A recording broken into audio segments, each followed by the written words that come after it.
2019 வருஷம் ஜனவரி மாதம் 28 ஏரியா 51க்குள்ளே ஒரு ட்ரக்கில் ஒரு ஆள் மிலிட்ரியுடைய தடையை உடைச்சிக்கிட்டு உள்ளே போகிறார்.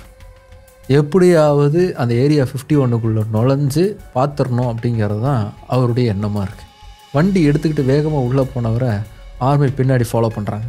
13 கிலோமீட்டருக்கு அந்த சேசிங் நடக்குது. 13 கிலோமீட்டர் முடிவில் கார்லேருந்து வெளியில் எந்திரிச்சவரை துப்பாக்கியால் சுட்டு கொன்னாங்க அமெரிக்க இராணுவம். அத்துமீறி உள்ள நுழைஞ்ச ஒரே காரணத்துக்காக அன்னைக்கு ஒரு உயிர் அப்படிங்கிறது பறிக்கப்பட்டுச்சு. அந்த அளவுக்கு இது மோஸ்ட் ரெஸ்ட்ரிக்டடான ஒரு ஏரியா தான் இந்த ஏரியா 51. இன்றைக்கி அமெரிக்காவுடைய ஏர்ஃபோர்ஸுடைய முழுமையான கட்டுப்பாட்டுக்குள்ளே இந்த பகுதிங்கிறது இருக்குது. இந்த பகுதி மேலே இன்னொரு ஏர்க்ராஃப்ட் பயணிக்கிறதுக்கு கூட தடை இருக்குது. இந்த ஏரியா 51க்கு மேலே பறக்கிறது மட்டும் இல்லை, இந்த ஏரியா 51 கிட்ட ஃபோட்டோ எடுக்கிறது கூட தடை செய்யப்பட்ட ஒன்று. அதையும் மீறி யாராவது ஃபோட்டோ எடுக்க வந்தாங்கன்னா அவங்கள எந்த விதத்துலையும் தடுக்கிறதுக்கு யூஎஸுடைய ஏர்ஃபோர்ஸுக்கு உரிமைங்கிறது இருக்குது. இவ்வளோ ஸ்ட்ரிக்டாக அங்கே உள்ள என்ன நடக்குதுன்னு கூட தெரியாத அளவுக்கு யுனைடெட் ஸ்டேட்ஸ் கவர்மெண்ட் இத்தனை ஆண்டுகள் ஏரியா 51 பாதுகாத்துட்டு வராங்க. அப்படி என்ன அந்த ஏரியா 51க்குள்ளே இருக்குது? ஏரியா 51க்கும் ஏலியன்ஸுக்கும் என்ன சம்பந்தம்? Welcome to big bang Bogan. நான் உங்கள் போகன். ஏலியன்ஸ் பற்றின சீரீஸுடைய 2nd எபிசோடுக்கு உங்களை வரவேற்கிறேன். வாங்க.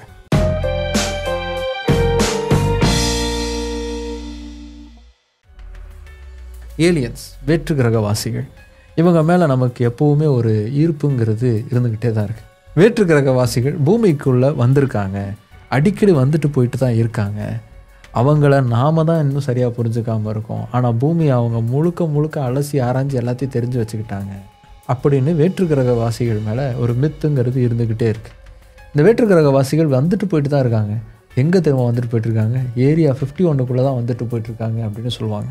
வேற்று கிரகவாசிகள் உண்மையிலேயே இருக்காங்களா இல்லையா அப்படிங்கிற அறிவியல் பூர்வமான ஆராய்ச்சிங்கிறது முதல்ல தொடங்கின இடங்கிறது இந்த ஏரியா 51 அப்படின்னு சொல்லலாம். அதுக்கான காரணம் ஒரு சம்பவம். 1947 வருஷம் ஜூன் மாதம் ராஸ்வெல் அப்படிங்கிற இடத்துல கென்னத் அர்னால்ட் அப்படிங்கிற ஒரு பைலட் பழுதடைந்து கீழே விழுந்த ஒரு போர் விமானத்தை தேடி தன்னுடைய விமானத்தில் பயணிச்சுக்கிட்டு இருக்கார். அப்போது அவருடைய கண்ணு முன்னாடி பறக்கக்கூடிய ஒரு பொருள் அப்படிங்கிறது தெரியுது. அதுவும் ஒரு பொருளை பார்க்கல, 9 பொருள் பார்க்குறாரு. அப்படி பறக்கக்கூடிய அந்த 9மே நம்ம தண்ணியில் கப்பன் சாசர் இருக்குல்ல, அந்த சாசரை தண்ணியில் மிதக்க விட்டால் எப்படி மிதந்து போவோமோ அது மாதிரி வானத்தில் மிதந்து போகிறது நான் பார்த்தேன் அப்படின்னு சொல்கிறார். அதிலிருந்து தான் ஃப்ளையிங் சாசர் அப்படிங்கிற வார்த்தைங்கிறதே வருது. இதை தன்னுடைய உயரதிகாரிகளுக்கு அவர் ரிப்போர்ட் பண்ண செய்தி அப்படிங்கிறது மீடியாக்களுக்கெல்லாம் தெரிய வருது. அவங்க இது மாதிரி ஃப்ளையிங் சாசர்னு ஒன்று இது மாதிரி ஒரு பைலட் பார்த்துருக்காரு அப்படின்னு சொல்லி அவங்க ஆர்டிகல்ஸ்லாம் எழுதுகிறாங்க. ஸோ பறக்கும் தட்டு அப்படிங்கிற ஒரு கான்செப்டில் வேற்று கிரகவாசிகள் பயணிச்சுக்கிட்டு இருக்காங்க அப்படிங்கிற செய்திங்கிறது பரவ ஆரம்பிக்குது. அதுக்கப்புறம் அடுத்த மாதம், அதாவது ஜூலை மாதம், தன்னுடைய பண்ணையில் உடைந்து போன ஒரு விமானத்துடைய பாகங்கள் கிடைக்கிது அப்படின்னு சொல்லி மேக் பிரேசல் அப்படிங்கிறவர் ராஸ்வெல்லுடைய ஷெரீஃபை காண்டாக்ட் பண்ணுறாரு. அது ஆக்சுவலாக விமானத்துடைய பாகங்கள் மாதிரி இல்லை, பறந்து ஒரு பொருளுடைய பாகங்களாக அது இருக்குது. இந்த செய்தி கேள்விப்பட்டு அந்த இடத்துக்கு இம்மிடியேட்டாக யுனைடெட் ஸ்டேட்ஸுடைய ஏர்ஃபோர்ஸுடைய அதிகாரிகள் போய் பார்க்குறாங்க. அது பறக்கும் தட்டுடைய பொருட்கள் மாதிரி தான் இருக்குது, ஒரு பறக்கும் தட்டு உடஞ்சி விழுந்திருக்கிற மாதிரி தான் இருக்குது அப்படிங்கிற ஒரு விஷயத்தை மீடியாக்கெல்லாம் சொல்கிறாங்க. நம்ம பல வருஷமாக தேடிட்டு இருக்கக்கூடிய இந்த ஏலியன்ஸ் உண்மையிலே இருக்காங்க தான், இங்கே நம்ம ஊர் பகுதிகளுக்கெலாம் அவங்க பறந்து வந்திருக்காங்க, அதுக்கான ஒரு சாட்சி நமக்கு கிடச்சிருக்கு அப்படிங்கிற மாதிரி ஒரு செய்தியை சொல்கிறாங்க. ஆனால் மறுநாளே இல்லை அது பறக்கும் தட்டு கிடையாது, அது ஒரு பலூன், வெதர் ரிப்போர்ட்டை தெரிஞ்சுக்கிறதுக்காக பறக்க விட்டப்பட்ட ஒரு பலூனுங்கிறது விழுந்துருச்சு, அந்த பலூன் தான் இது அப்படின்னு சொல்லி ரிப்போர்ட்டை மாற்றுறாங்க. ஆனால் மீடியாக்களில் இந்த உடைந்த இந்த பாகங்கள் இன்னொரு இடத்துக்கு கொண்டு போகப்பட்டுச்சு, அந்த இடம் எங்கே இருக்குன்னு எங்களுக்கு தெரியல அப்படின்னு சொல்லி ரிப்போர்ட் பண்ணாங்க. அந்த இடம் தான் இப்போ நமக்கு தெரிஞ்ச ஏரியா 51. ஏரியா 51 அப்படிங்கிறது கிட்டத்தட்ட ஒரு 1500 சதுர கிலோமீட்டர் கொண்ட ஒரு பகுதி. முழுக்க பாலைவனம் மட்டுமே நிறைந்த ஒரு பகுதி இது. இந்த பகுதியில் குறிப்பாக அமெரிக்காவுடைய ஏர்ஃபோர்ஸுக்கு சொந்தமான ஒரு பெரிய பேஸ் அப்படிங்கிறது இருக்குது. இங்கே பலவிதமான பயிற்சிகளும் டெஸ்ட் ரன்ஸும் செய்யப்படுது அப்படிங்கிறது தான் யுனைடெட் ஸ்டேட்ஸுடைய இராணுவம் சொல்லக்கூடிய செய்தி. ஆனால் 1960கள் வரைக்குமே இப்படி ஒரு ஏரியாங்கிறது இருக்குது அப்படிங்கிறத அமெரிக்கா அரசுங்கிறது தொடர்ந்து நிராகரிச்சுக்கிட்டே தான் இருந்துச்சு. 1960க்கு மேலே பல வருடங்கள் கான்ஃபிடென்ஷியலாக இருக்கக்கூடிய மேட்டரை ரிலீஸ் பண்ணணும் அப்படிங்கிற சட்டத்தின் அடிப்படையில் தான் இந்த கிளாசிஃபைடான ஏரியா 51 அப்படிங்கிறத பற்றின செய்தி அப்படிங்கிறதே வெளியாச்சு. அதுக்கப்புறமா தான் ஏரியா 51ங்கிறது இருக்குங்கிறதே மேப்லேயே ரெகக்னைஸ் பண்ண ஆரம்பித்தாங்க. அந்த அளவுக்கு ரொம்ப சீக்ரெட்டான ஒரு பிளேஸாக இந்த பிளேஸ் வந்து பாதுகாக்கப்பட்டிருந்துச்சு. எந்த அளவுக்கு சீக்ரெட்டாக அமெரிக்க பிரசிடென்ட்டுக்கே இப்படி ஒரு ஏரியாங்கிறது இருக்குது, அதில் பல ஆராய்ச்சிகள் நடந்துக்கிட்டு இருக்குது அப்படிங்கிறது தெரியவே தெரியாதுன்னு ஸ்பெக்குலேஷன் கிளம்புற அளவுக்கு இது சீக்ரெட்டான ஒன்றா பார்க்கப்பட்டுச்சு. இதில் வேலை பார்த்த பணியாளர்கள் எல்லாமே இராணுவத்திலிருந்து மட்டுமே தேர்ந்தெடுக்கப்பட்டாங்க. அவங்களுடைய எல்லாருடைய ஐடென்டிட்டியுமே ரொம்ப ரகசியமாக வந்து மெயின்டைன் செய்யப்பட்டிருக்கு. அது மட்டும் இல்லை, இந்த இடத்துக்கு ட்ராவல் ஆகி வந்த அதிகாரிகள் கூட யாருக்குமே சந்தேகம் வராத மாதிரி தனி விமானங்களில் தான் வந்து சேர்ந்துருக்காங்க. அந்த அளவுக்கு ரொம்ப சீக்ரெட்டான ஒன்றா இது பாதுகாக்கப்பட்டிருக்கு. இவ்வளோ சீக்ரெட்டான அந்த இடத்துல பயங்கர அட்வான்ஸ்டான ஆராய்ச்சி அப்படிங்கிறது நடத்தப்படுது. இன்றைக்கி நமக்கு தெரிஞ்ச யூஎஸ் உடைய பல டெக்னாலஜி அப்படிங்கிறது ரொம்ப கம்மி தான். இதை விட ரொம்ப அட்வான்ஸ்டான டெக்னாலஜி அப்படிங்கிறது யூஎஸுடைய இராணுவத்துக்கு இருக்குது. அது எல்லாமே இந்த ஏரியா 51க்குள்ளே தான் பதுக்கி வைக்கப்பட்டிருக்கு அப்படின்னு சொல்லுவாங்க. அது மட்டும் இல்லை, இவ்வளவு பாதுகாப்பாக இருக்கக்கூடிய இந்த ஏரியா 51க்குள்ளே தான் பறக்கும் தட்டு அப்படிங்கிறது கைப்பற்றப்பட்டு பாதுகாக்கப்பட்டு ஆராய்ச்சி செய்யப்பட்டுருக்கு. வெறும் பறக்கும் தட்டு மட்டும் இல்லை, அதில் வந்து ஏலியன் கூட இந்த ஏரியா 51க்குள்ளே தான் பத்திரமா பாதுகாக்கப்பட்டுக்கிட்டு இருக்கு அப்படின்னு கூட சொல்லுவாங்க. நமக்கு வெளிப்பார்வைக்கு தெரிகிற அளவுக்கு இந்த ஏரியா 51ங்கிறது இல்லை, அண்டர் கிரவுண்டில் இன்னும் பெருசாக கூட அது இருக்கும். பயங்கர பிரம்மாண்டமாக பல லேயரில் வந்து அங்கே வந்து பில்டிங்ஸ் இருக்குது, கட்டுமானம் இருக்குது, அங்கே நிறைய ஆராய்ச்சிகள் நடத்தப்படுது அப்படின்லாம் சொல்லப்படுது. இது எதுவுமே எந்த அளவுக்கு உண்மை அப்படிங்கிறத நம்மளால் சொல்லவே முடியாது. ஏன்னா ஏரியா 51ங்கிறது அந்த அளவுக்கு ரகசியமாக இன்னைக்கு வரைக்கும் பாதுகாக்கப்படக்கூடிய ஒன்று. ஏரியா 51ங்கிறது ஒன்று இருக்குங்கிறத கவர்மெண்ட் அக்செப்ட் பண்ணிக்கிட்டாங்களே தவிர அது உள்ளே போய் பார்க்கறதுக்கு யாருக்குமே அனுமதிங்கிறது கிடையாது. இன்றைக்கும் பல கிலோமீட்டர் தூரத்துக்கே அது ரெஸ்ட்ரிக்டட் ஏரியாவாக தான் இருக்குது. அதை தாண்டி யாராவது போகிறாங்க அப்படின்னா கேள்வியே கேட்காம அவங்கள சுட்டு தள்ளுறதுக்கான அதிகாரங்கிறது அங்கே இருக்கக்கூடிய இராணுவத்தினருக்கு இருக்குது.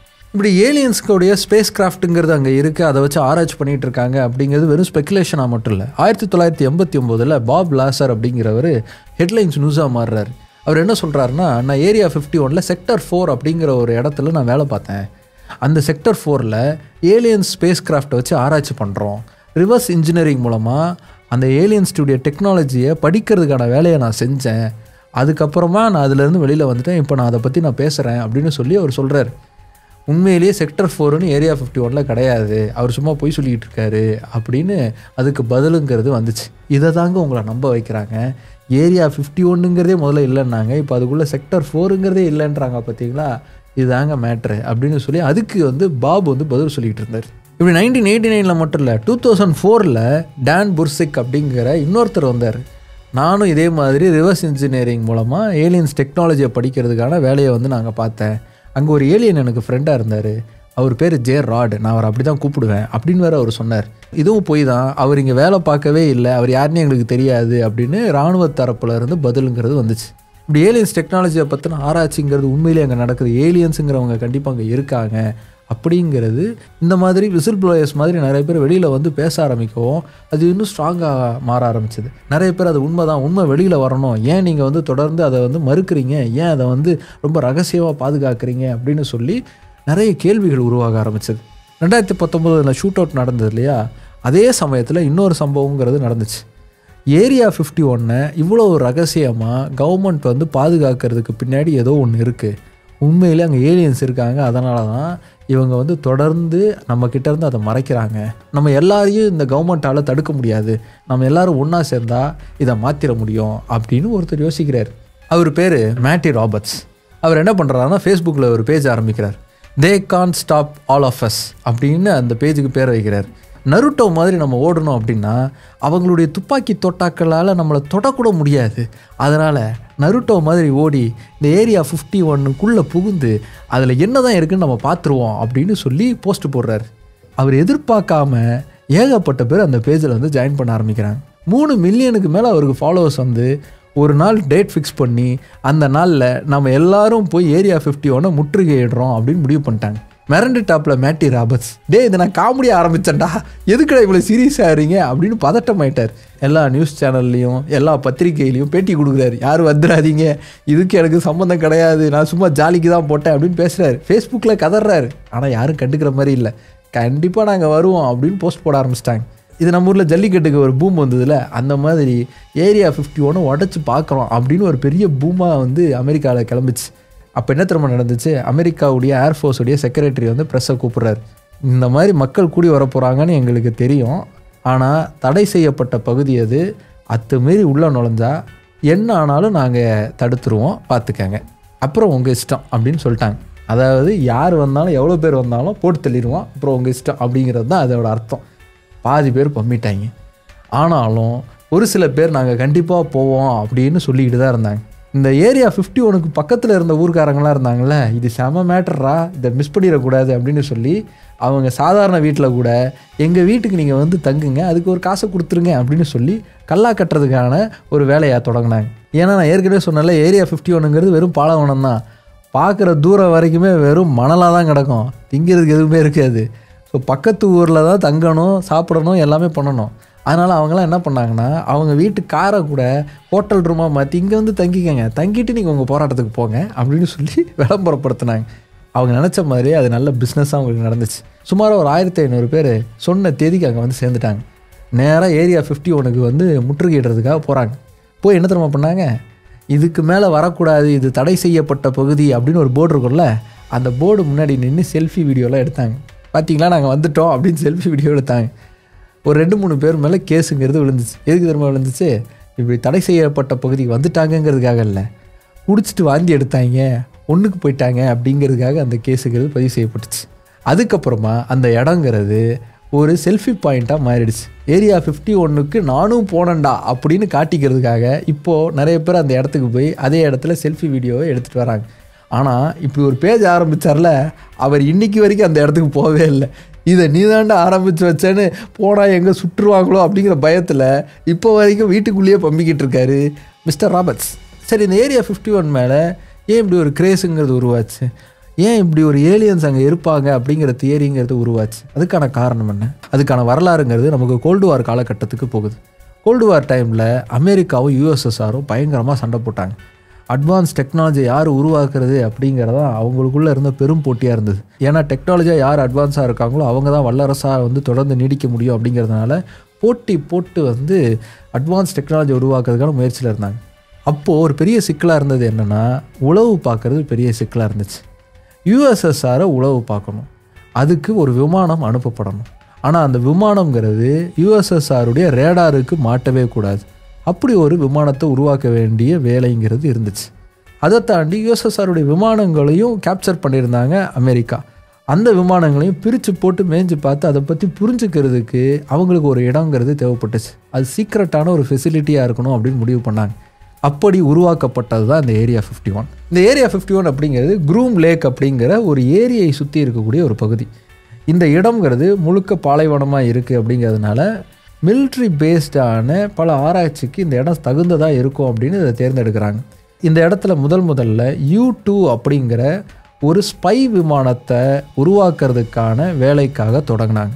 அதற்கான ஆராய்ச்சிங்கிறது இங்கே தான் நடந்துச்சு. அதுக்கான டெஸ்ட் விமான பயணம் அப்படிங்கிறதும் இங்கே தான் நடந்துச்சு. இப்படி இந்த விமானம் மட்டும் இல்லை, அமெரிக்காவுடைய பல போர் விமானங்கள் இந்த இடத்துல வச்சு தான் டெஸ்ட்டு செய்யப்பட்டிருக்கு. அதை சார்ந்த ஆராய்ச்சிகள் அப்படிங்கிறது நடத்தப்பட்டிருக்கு. அதே மாதிரி அமெரிக்காவுடைய நியூக்ளியர் வெப்பனை உருவாக்குறதுக்கான ஆராய்ச்சியும் இந்த இடத்துல தான் நடந்திருக்கு. இப்படி அவங்களுடைய ஆயுதங்களை உருவாக்குறதுக்கான ஒரு ரகசிய இடமாக இதை தொடர்ந்து மெயின்டைன் பண்ணிக்கிட்டே வர்றாங்க அமெரிக்கா. ஆனால் இப்படி ரகசியமாக அவங்க மெயின்டைன் பண்ணுறது அதன் மேலே ஒரு பல கதைகளை உருவாக்குறதுக்கு காரணமாக அமைஞ்சது.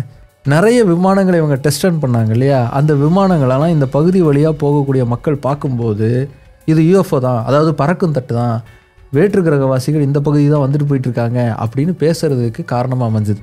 ஸோ அதை சுற்றி இன்னும் கதைகள் உருவாக ஆரம்பிச்சு. ஏரியா 51 அப்படிங்கிறது உண்மையிலே வேற்று கிரகவாசிகள் வந்து போயிருக்கிற பகுதிப்பா, அங்கே அவங்க வந்து ஒன்றா இருந்து ஆராய்ச்சி பண்ணிக்கிட்டு இருக்காங்க அப்படின்லாம் கதைகள் உருவாக ஆரம்பிச்சது.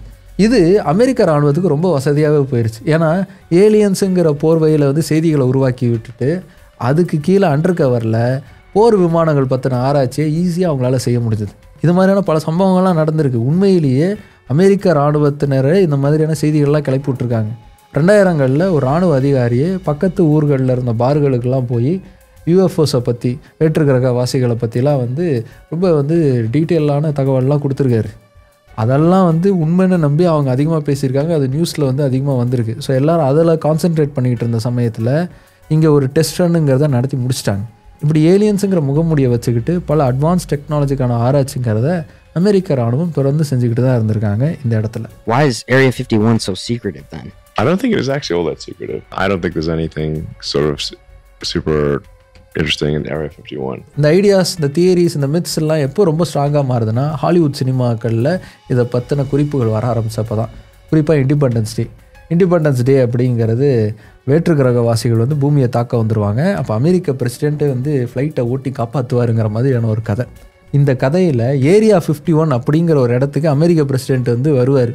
என்னடா இப்படி ஒரு ஃபெசிலிட்டி இருக்கா, இங்கே ஒரு ஏலியனை அடைச்சி வச்சுருக்கீங்களா, இது கூட எனக்கே சொல்லலையாப்பா நீங்கள் அப்படின்னு அவர் சொல்கிற மாதிரி டைலாக்குங்கிறது வரும். Why the hell wasn't I told about this place? 2 words, Mr. President. Plausible deniability. இது பாத்தியா சினிமாலே காமிச்சிட்டாங்க, உண்மையாக தான் இருக்கும் அப்படின்னு சொல்கிறதுக்கு வசதியாக போச்சு. அதே மாதிரி MIBன்னு ஒரு படம் வந்தது. பூமியில் ரகசியமாக ஒரு இடம் இருக்குது, அங்கே ஏலியன்ஸ் வந்து போயிட்டுருப்பாங்க. அது வந்து ஒரு ஏர்போர்ட் மாதிரி அவங்களுக்கு செயல்படுதுங்கிற மாதிரி ஒரு செட்டப்பை உருவாக்கியிருப்பாங்க. அந்த செட்டப்புங்கிறது ஏரியா 51 தான் அப்படிங்கிற மாதிரி ரெஃபரன்ஸுங்கிறது அதில் வரும். அதை பார்த்தோம், உண்மையிலேயே ஏரியா 51க்குள்ளே ஏலியன்ஸ் வந்து போயிட்டு இருக்காங்கயா அப்படின்னு நம்ப ஆரம்பித்தாங்க. வில் ஸ்மித்துக்கும் ஏலியன்ஸுக்கும் அப்படி என்ன பந்தம்னு தெரியல. இந்த மாதிரியான மேட்டரில் அதிகமாக வில் ஸ்மித் தான் நடிச்சிருக்காரு. இதை தாண்டி இது இன்னும் ஸ்ட்ராங்காக நங்கூரம் போட்டது எதுனா எக்ஸ்ஃபைல்ஸில் இந்த ஏரியா 51 பற்றி இன்னும் பூஸ்ட் பண்ணி காமிச்சாங்க. அது கன்ஃபார்மாகவே ஆயிடுச்சு மக்கள் மத்தியில். ஏரியா 51ல் ஏலியன்ஸ் இருக்காங்கயா அப்படின்னு உத்தரவு ஊற்றிட்டாங்க. இதே மாதிரி ஏலியன்ஸை பற்றின ஆராய்ச்சிங்கிறது நடந்துக்கிட்டு இருக்கு. உண்மையிலேயே அங்கே ஏலியன்ஸை பத்திரமா பாதுகாத்துக்கிட்டு இருக்காங்க அப்படின்னு சொல்லக்கூடிய இடங்கள் உலகத்தில் பல இடங்களில் இருக்குது. குறிப்பாக USSR காலகட்டத்தில் அது இருந்துச்சு. அமெரிக்காவில் இருக்கக்கூடிய ஏரியா 51 மாதிரி USSRல கப்புசுத்தீன் யார் அப்படிங்கிற இன்னொரு பகுதிங்கிறது இருக்குது. இந்த பகுதியும் இதே மாதிரி பல டிஃபென்ஸ் சார்ந்த ஆராய்ச்சிகளை ரகசியமாக நடத்தின ஒரு ஏரியா. இந்த இடத்துலையும் பறக்கும் தட்டுகள் பதுக்கி வைக்கப்பட்டிருக்கு. அதை ரிவர்ஸ் இன்ஜினியரிங் மூலமாக ஆராய்ச்சி செஞ்சுக்கிட்டு இருக்காங்க. அங்கேயும் ஏலியன்ஸ் வந்து பதுக்கி வைக்கப்பட்டிருக்காங்க அப்படிங்கிற மாதிரியான செய்திகளும் புரளிகளும் கதைகளும் உருவாக்கப்பட்டுச்சு. ஆனால் அதுவும் இதே மாதிரியான மித்ஸ் அடிப்படையாக வச்சு அண்டர் கவரில் டிஃபென்ஸ் சார்ந்த ஆராய்ச்சிகள் செய்கிறதுக்கான ஒரு ஏற்பாடு தான். ஆனால் இப்படி சண்டை போட்டிருக்காக அதுக்கு தேவையான வெப்பன்ஸை உருவாக்குறதுக்காக ஏலியன்ஸ் அப்படிங்கிற முகமூடியை வச்சுக்கிட்டு அண்டர் கவரில் இப்படி வெப்பன்ஸ் பண்ணுறதை தாண்டி உருப்படியாக ஏதாவது ஆராய்ச்சிகள் நடந்திருக்கா, ஏலியன்ஸுங்கிறவங்க உண்மையிலேயே இருக்காங்களா இல்லையா அப்படிங்கிறத தெரிஞ்சுக்கிறதுக்கான முயற்சிகள் நடந்திருக்கா அப்படின்னு பார்த்தா நடந்திருக்கு. அதோடைய விளைவாக தான் இன்றைக்கி ஏலியன்ஸுங்கிறவங்க கண்டிப்பாக இருக்காங்க, we are not alone அப்படிங்கிறத முடிவுக்கு நம்ம வந்திருக்கோம். அந்த முன்னெடுப்புங்கிறது எப்படி நடந்துச்சு, எந்த மாதிரியான ஆராய்ச்சிகள் அதில் நடந்திருக்கு, வாவ் சிக்னல்னால் என்ன, செட்டி அப்படின்னா என்ன, அந்த செட்டிங்கிற அந்த அமைப்புக்குள்ளே எந்தெந்த நாடுகள்லாம் இருக்குது, இந்தியா செட்டி அமைப்புக்குள்ளே என்ன மாதிரியான பங்களிப்பை தந்திருக்கு, இந்த ஆராய்ச்சியின் முடிவாக ஏலியன்ஸை பற்றின புரிதல் நமக்கு என்னெல்லாம் கிடச்சிருக்கு அப்படிங்கிறத அடுத்த எபிசோடில் டீட்டெயிலாக பார்த்துடலாம்.